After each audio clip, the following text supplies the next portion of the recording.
La présence, donc, comme vous pouvez le voir, une double page dans les premières pages du guide.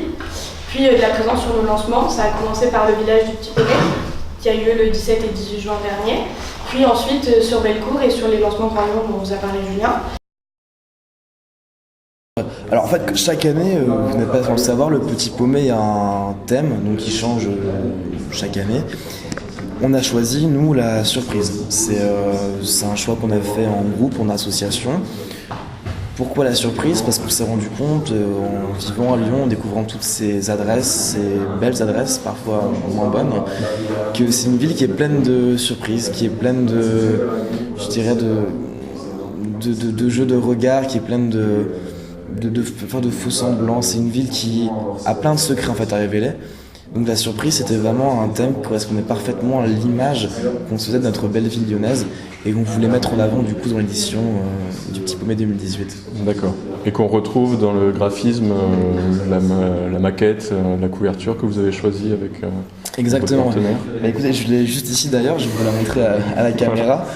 Donc en fait, ce qu'on a fait cette année, c'est un petit jeu autour de la couverture. Comme vous voyez ici, on a un jeu de jumelles qui est mis en place.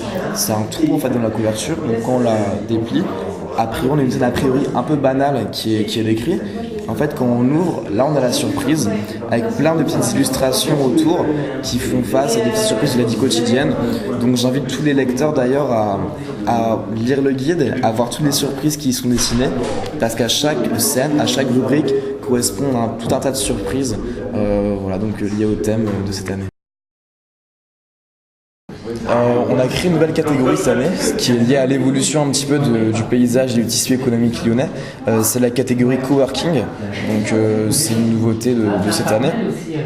On a des rubriques également qui évoluent, notamment les rubriques divertissement, jeux, détente. C'est même les salles de sport. On se rend compte que c'est des établissements qui prennent de plus en plus d'importance dans la ville de Lyon. Donc comme on a vocation en tout cas à faire vivre cette ville, à être son reflet, son pendant, on a intégré ça du coup au guide de cette année et on a également mis en place une veille concurrentielle assez importante pour passer à côté d'aucune nouveauté en termes d'ouverture de restaurants par exemple ou de bars. Voilà. Ok. Et vous avez mis le paquet, si je peux dire, sur la version digitale du Petit Paumé aussi ? Ouais. Le paquet, effectivement, c'est le bon terme. C'est la stratégie qu'on se fixe à court terme, moyen terme et long terme. C'est vrai, le Petit Paumé, les gens le connaissent et savent que c'est un guide papier, c'est un guide de référence, 49 ans maintenant. Mais voilà, on fait face à des concurrents, on fait face à une demande également qui des usagers internet, une population qui est plus jeune. Donc c'est pour ça qu'on a lancé un projet de refonte du site internet. Donc on a un tout nouveau site flambant neuf dont on est très fiers, qu'on a mis en place avec Acti, notre agence de communication et de création internet.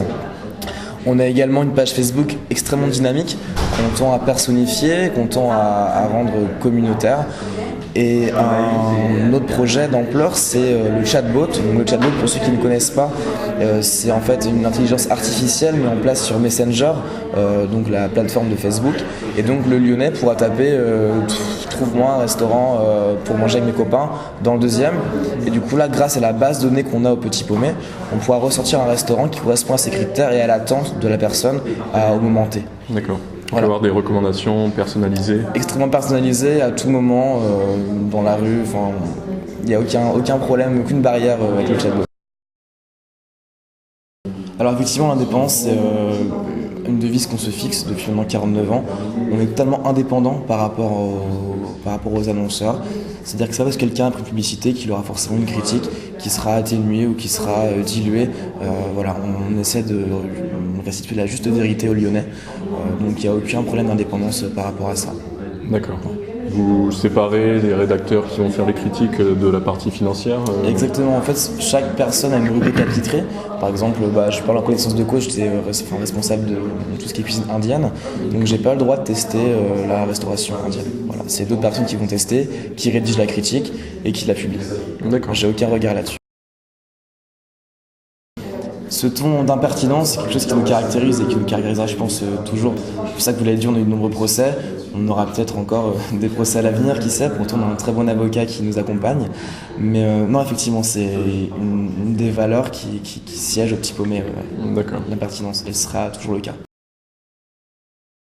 Ouais, bien sûr. Ce qui est super au Petit Paumé, c'est qu'on est une asso avec beaucoup de liberté.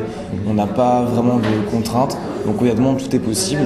Cette année, on a mis en place un nouveau lancement, par exemple Place Guichard. Voilà, c'est pas un quartier populaire, je vous l'accorde, mais c'est vrai qu'on a une liberté par rapport à ça et rien n'est impossible à l'avenir.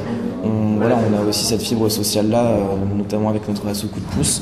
On veut mettre à l'honneur ces personnes-là et pouvoir les faire accéder à la formation au Petit Paumé.